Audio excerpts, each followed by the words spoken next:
Hello student, पिछले lecture में हम लोग मैग्नेटिक फील्ड लाइंस के बारे में बात कर रहे थे। ठीक है, तो हम लोग मैग्नेटिक फील्ड लाइंस बना करके देखेंगे कि कैसे मैग्नेटिक फील्ड लाइंस बनती है। तो एक बार मैग्नेट लेते हैं और ये एक बार मैग्नेट है,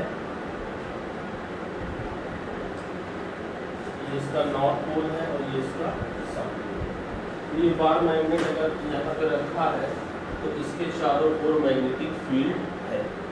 तो इसके चारों ओर जो मैग्नेटिक फील्ड है इसके लिए हम क्या मैग्नेटिक फील्ड लाइंस ड्रा करेंगे, और कैसे ड्रा करेंगे इसको हम लोग समझने की कोशिश करेंगे। तो कोई भी एक अगर मैग्नेट है, एक मैग्नेट है और वो मैग्नेटिक फील्ड में रखा है,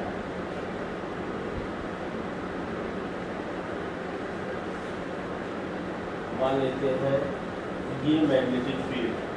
तो एक मैग्नेट है और वो मैग्नेटिक फील्ड में रखा है। तो अगर मैग्नेट मैग्नेटिक फील्ड में रखा है तो उस मैग्नेटिक फील्ड की वजह से मैग्नेट में फोर्स लगेगा। अब फोर्स लगने की अगर बात है तो नॉर्थ पोल में मैग्नेटिक फील्ड की वजह से फोर्स लगेगा और साउथ पोल में भी मैग्नेटिक फील्ड की वजह से फोर्स लगेगा। पॉइंट की बात यह है कि नॉर्थ पोल में जो मैग्नेटिक फोर्स लगता है वो मैग्नेटिक फील्ड के अराउंड लगेगा, और साउथ पोल में जो मैग्नेटिक फोर्स लगेगा वो मैग्नेटिक फील्ड के अपोजिट लगता है। ये बात आप लोगों को लर्न करनी है क्योंकि इसका एक्सप्लेनेशन जो है वो हायर क्लास में है, इसलिए ये बात अभी आप लोग सिर्फ इतना ध्यान रखिए कि नॉर्थ पोल में जो मैग्नेटिक फोर्स लगेगा वो मैग्नेटिक फील्ड के अराउंड लगेगा, और जो साउथ पोल में फोर्स लगेगा वो मैग्नेटिक फील्ड के अपोजिट लगेगा, और ये दोनों फोर्स मैग्नीट्यूड में इक्वल होंगे और डायरेक्शन में अपोजिट। अब जैसे अगर हम मैग्नेट को ऐसे रख दें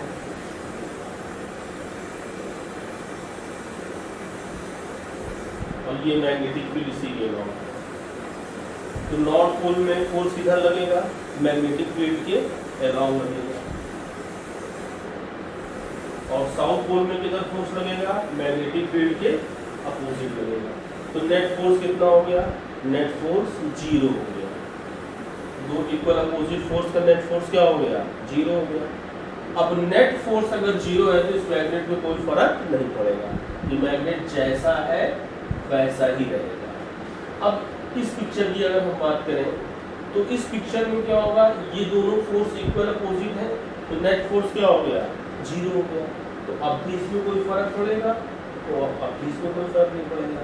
लेकिन इस कॉन्फ़िगरेशन और इस कॉन्फ़िगरेशन में अंतर है, ये दोनों फोर्स नेट फोर्स तो 0 है, लेकिन ये जो फोर्स है इक्वल है, अपोजिट है और देखो पैरेलल है। ये दोनों फोर्स एक दूसरे को इंटरसेक्ट नहीं करेगा।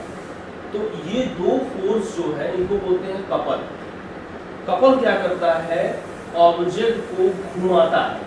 ये फोर्स इधर लग रहा है, ये फोर्स इधर लग रहा है, तो ये ऑब्जेक्ट को क्या करेगा, घुमाएगा।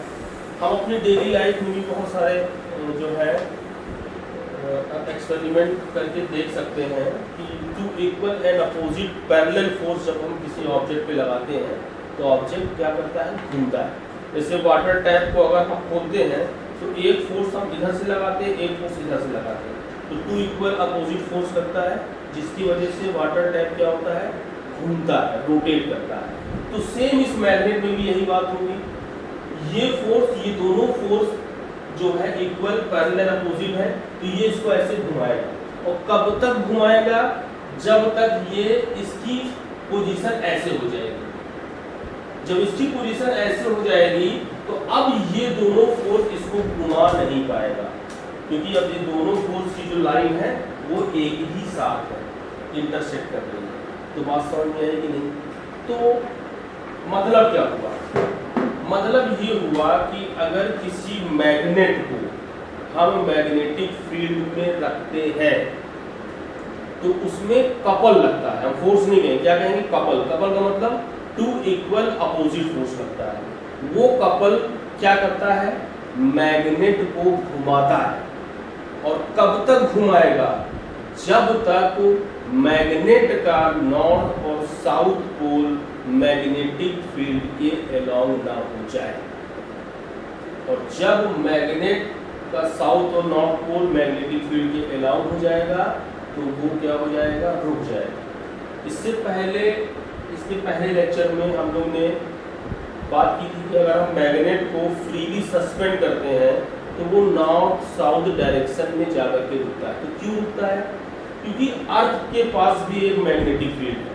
तो अर्थ की मैग्नेटिक फील्ड की वजह से उस बार मैग्नेट पे कपल लगता है, यानी कि दो फोर्स लगते हैं, इक्वल एंड अपोजिट। इस वजह से वो जो हमारा बार मैग्नेट है वो रोटेट करता है और कहाँ पे जाके रुकता है, अर्थ की मैग्नेटिक फील्ड के अलोंग जाकर के रुकता है। और जब अर्थ की मैग्नेटिक फील्ड के अलोंग कोई भी मैग्नेट रुकता है तो नॉर्थ पोल मैग्नेटिक फील्ड की तरफ होता है और साउथ पोल मैग्नेटिक फील्ड के अपोजिट। ये बात क्लियर हो गई। तो फिर से एक बार, अगर इतनी बातें जो हम लोग ने एक्सप्लेन की उसके बेसिस पे एक कंक्लूजन की बात करें तो कंक्लूजन ये है कि अगर किसी मैग्नेट को मैग्नेटिक फील्ड में रखेंगे तो उस पर कपल लगेगा, कपल की वजह से वो रोटेट करेगा और रोटेट करने के बाद मैग्नेट का नॉर्थ और साउथ पोल मैग्नेटिक फील्ड के अलाउंग होकर के वो इक्विलिब्रियम में आ जाएगा, रुक जाएगा। Is that clear? तो अब हम बात करते हैं इस बार मैग्नेट की। इस बार मैग्नेट के चारों ओर मैग्नेटिक फील्ड है और हम इसको बनाएंगे। तो इसके लिए एक एक्टिविटी करते हैं। तो एक्टिविटी में क्या करेंगे, हम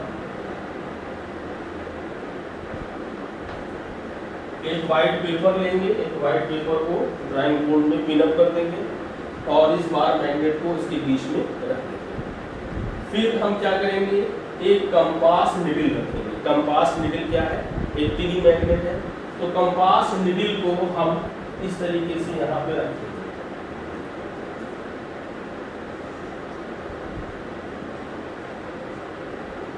जब हम इसको यहाँ रखेंगे तो क्या होगा, इस कंपास निडल पे इसकी वजह से जो यहाँ मैग्नेटिक फील्ड है उस मैग्नेटिक फील्ड की वजह से इस कंपास निडल में क्या लगेगा, कपल लगेगा, फोर्स लगेगा। दो फोर्स, एक नॉर्थ पे में और एक साउथ में, जिसकी वजह से कंपास निडल क्या करेगी, रोटेट करेगी। और कहाँ जाके रुकेगी, जिसके अलावा मैग्नेटिक फील्ड है।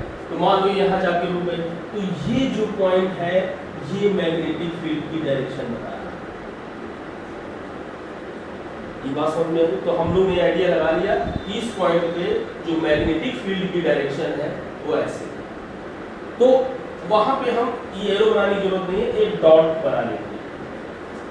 जहां पे हमने डॉट बनाया है उस डॉट पे कंपास निडल के साउथ पोल को रखेंगे, ठीक। और फिर हम देखेंगे कंपास निडल का नॉर्थ पोल कहाँ इंडिकेट हो रहा है। तो मान लेते हैं ऐसे हो रहा है। फिर हमने एक डॉट बना लिया। तो ये प्रोसेस हम क्या करते जाएंगे, रिपीट करते जाएंगे। इस डॉट पर फिर इस कंपास निडल का साउथ पोल रखेंगे और फिर हम देखेंगे नॉर्थ पोल कहाँ जा रहा है, तो उस नॉर्थ पोल फिर एक डॉट बना लेंगे। ये प्रोसेस रिपीट करते करते तब तक करेंगे जब तक कि हम साउथ पोल के एंड पर ना पहुंच जाए। क्या करना है, एक बार फिर से हम रिपीट कर रहे हैं। करना ये है कि कंपास निडल को रखना है और देखना है कि उसका नॉर्थ पोल किधर जा रहा है। जिधर नॉर्थ पोल जा रहा है वहाँ पे एक डॉट लगाएंगे, उस डॉट पे कंपास निडल का साउथ पोल रखेंगे। फिर हम कंपास निडल के नॉर्थ पोल की तरफ एक डॉट लगाएंगे। फिर ये प्रोसेस रिपीट करते करते हम साउथ पोल पे पहुँच जाएंगे। फिर उस सारे डॉट को अगर हम मिला देंगे, सारे डॉट को अगर हम मिला देंगे तो ये जो है ये मैग्नेटिक फील्ड लाइंस को शो करेगा। यही प्रोसेस डिफरेंट रीजन में करेंगे।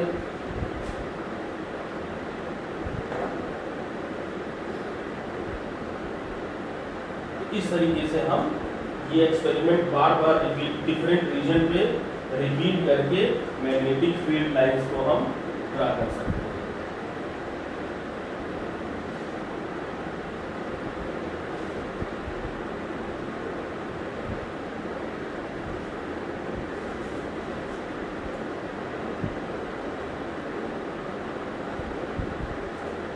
ये मैग्नेटिक फील्ड लाइंस और बना देते हैं, कोई लिमिट नहीं है, जितना मर्जी उतना बना सकते हैं। ये magnetic field lines around the bar magnet करते हैं। ये सिंपल है, इस तरीके से मैग्नेटिक फील्ड लाइंस को हम बार मैग्नेट के अराउंड इस एक्टिविटी के हेल्प से हम लोग मैग्नेटिक फील्ड लाइंस ड्रा कर सकते हैं। जब स्कूल ओपन होगा तो हम लोग लैब में ऐसी एक्टिविटी करके खुद देख लेंगे और किस तरीके से मैग्नेटिक फील्ड लाइंस बनाई जा सकती है। आप लोग घर में करना चाहें तो घर में कर सकते हो। आपको एक बार मैग्नेट खरीदना है, 20 से 25 रुपये का मिलेगा। एक वाइट पेपर, एक बोर्ड पिनअप करके एक कंपास मिडी लेना है, ज़्यादा खर्चा नहीं आएगा, 50-60 रुपये में हो जाएगा और इस तरीके से मैग्नेटिक फील्ड लाइंस हम लोग बना सकते हैं। ओके, अब हम बात करते हैं मैग्नेटिक फील्ड लाइंस किस तरीके से बनेगी, क्या है, कैसे। अब ये कैसा पिक्टोरियल रिप्रेजेंटेशन है, क्या क्या आइडिया लग सकता है मैग्नेटिक फील्ड लाइंस को देख के, क्यों जरूरत पड़ी बनाने की, क्या फायदा है, कितनी हेल्प मिलेगी, ये सब चीज़ें हम लोग जानेंगे। ये सब चीज़ जानने के लिए हम लोग जो है वो properties of magnetic field lines discuss करेंगे, तब हम इसको देखेंगे। ठीक है, तो नेक्स्ट वीडियो में हम properties of magnetic field lines के बारे में बात करेंगे।